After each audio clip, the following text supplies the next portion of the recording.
Hello everybody and welcome to Digium Live. I'm your host Brian Ferguson and I am extremely honored to be joined today by our newly appointed CTO at Digium, Matt Jordan. Welcome, Matt. Thank you for having me.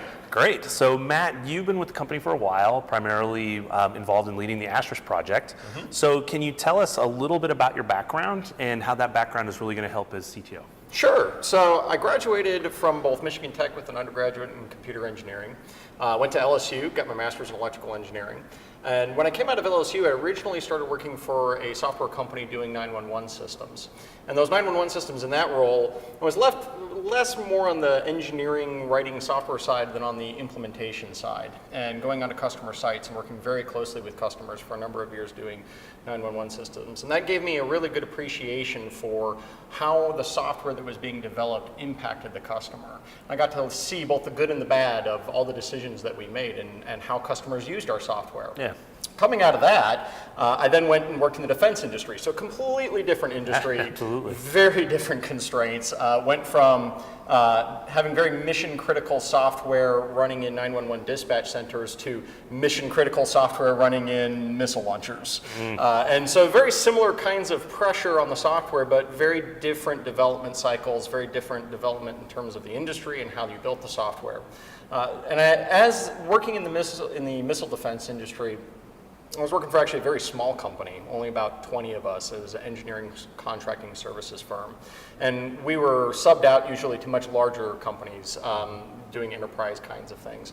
And that gave me a really good appreciation for working for being in a small business and working with also very large businesses on very complex pieces of software. Yeah. And finally, when that wrapped up, I came to Digium. So again, completely different industry again, Yeah, right? So, I would imagine. Yep, 911 systems to missile defense to open source telecommunications. Yeah. And behind all of these things and all of my experience dealing with different kinds of software, different verticals, different sizes of companies, is this belief that there are good engineering practices that every software engineering company should be following. Good attention to detail and how we build and deliver our products and our software to open source users as well as the commercial customers that Digium has. But also that there are certain fundamental underpinnings in technology that we've used in all these different spaces.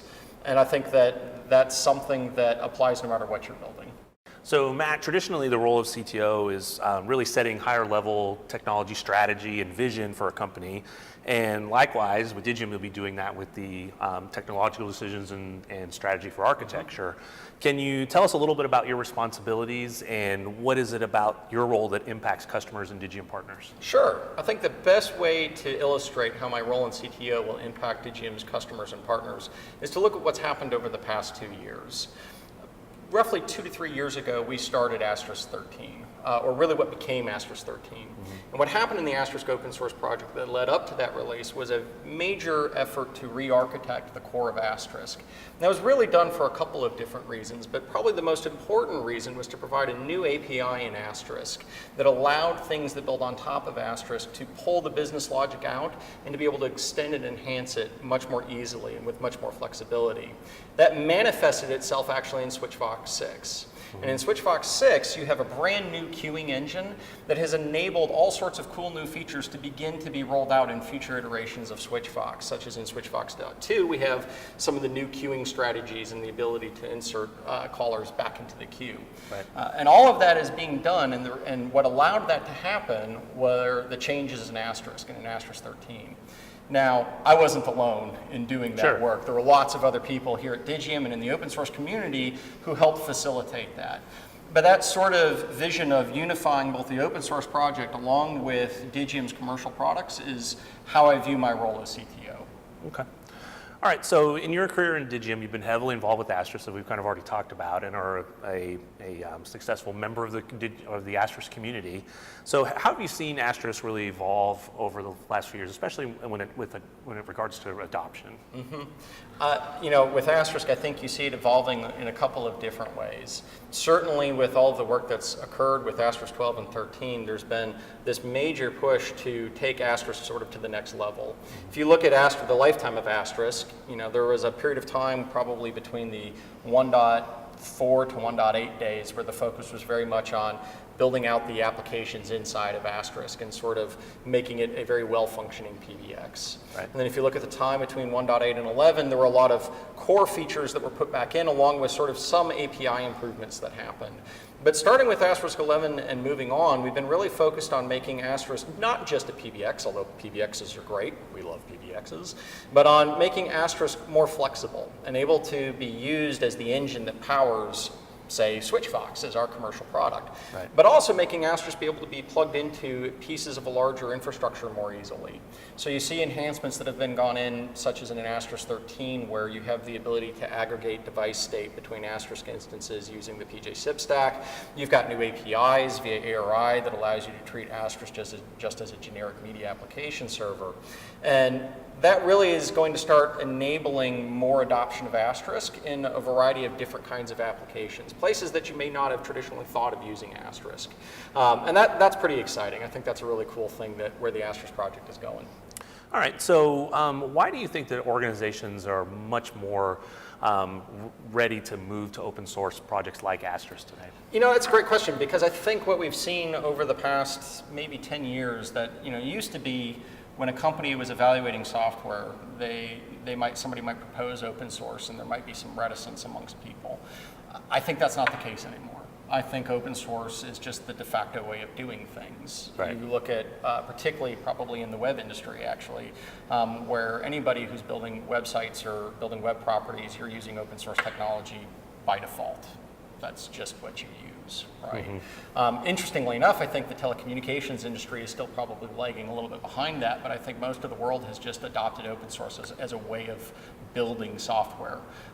Open source as a distribution model, as a way of running a project, and also as a business model, right? And there's different ways to do that, but I think it's just no longer really even a point to be debated. Yeah, so what are some of the other business applications or business tools that are available in open source that people need to know about besides file systems? Yeah, probably the place where we're seeing the most activity, and you can certainly pick plenty of others beyond this, but this is just a really good one, is in the infrastructure definition space. So, if you look at something like AWS, right, and cloud computing, right, there's lots of interesting open source projects that are either competitors to that or that sort of feed into that. Right. So OpenStack, for example, for virtualizing, for managing VMs, along with all the other different things that OpenStack can do.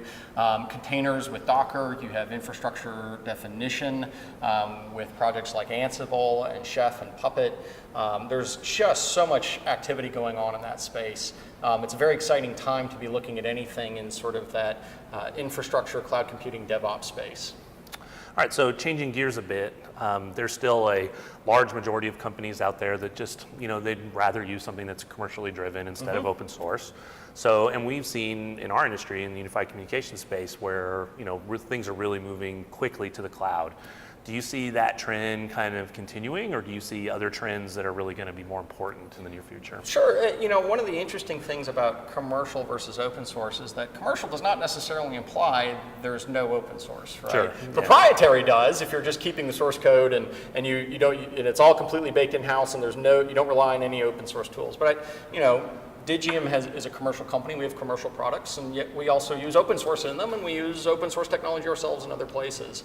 I think with businesses wanting to adopt a commercial product versus going with a pure open source solution themselves is really a decision they're making about where they want to invest their time and money, right? Mm-hmm. I'm going to either pay for a product that may be fully open source, may have open source components within it, or I'm going to invest my staff's time and energy into using open source by themselves, and they have to go put all those pieces together to create the product that I need. And so I think businesses choose a commercial solution not because of this fundamental tension between open source and commercial, but because they're looking to save time and money someplace, right, instead of just doing it themselves. Right. I think cloud is a natural extension of that, right? That if I can save some time and money by purchasing something from a company like Digium, I can save possibly even more time and money by having them also host it, as opposed to require my IT staff to put it in the closet, hook up the networking, deal with issues and upgrades myself and all these other kinds of things. And so I think the move to a cloud-based service provider for telecommunications is just a natural evolution for a lot of businesses. Sure. So with companies moving more and more to the cloud, where do you see Digium fit in that trend today? Well, as companies move to the cloud, I think Digium is going to be right there with them. Certainly, we have our own cloud-based services offering with hosted Switchbox, which we've had now for a few years. We've recently introduced, I believe, also our SIP trunking offering, which will continue to expand and enhance. And in the future, I believe we'll have additional cloud-based offerings for our customers. It's going to be a major focus for Digium over the next several years. Right. Okay, so to wrap up, I have to say that you're in an envious and fun position here as Chief Technology Officer at Digium. So for you, honestly, what are you most excited about in this new role? Frankly, I'm excited to be working here. This is an awesome company. Absolutely love working here. You know, in the intro, we talked about all the different places I've worked. This is by far the best place I've worked. I love working for Digium. I think we do some really cool things. Every day I get to come to work, and I get to work with really smart people. I get to work with really talented people who care passionately about the things that they do.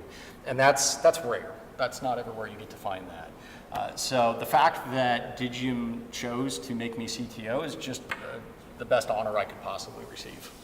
All right, great. Well, Matt, I definitely appreciate your time. Thank you very much for joining us today. And thank everybody for joining us on Digium Live, and we'll see you on the next episode.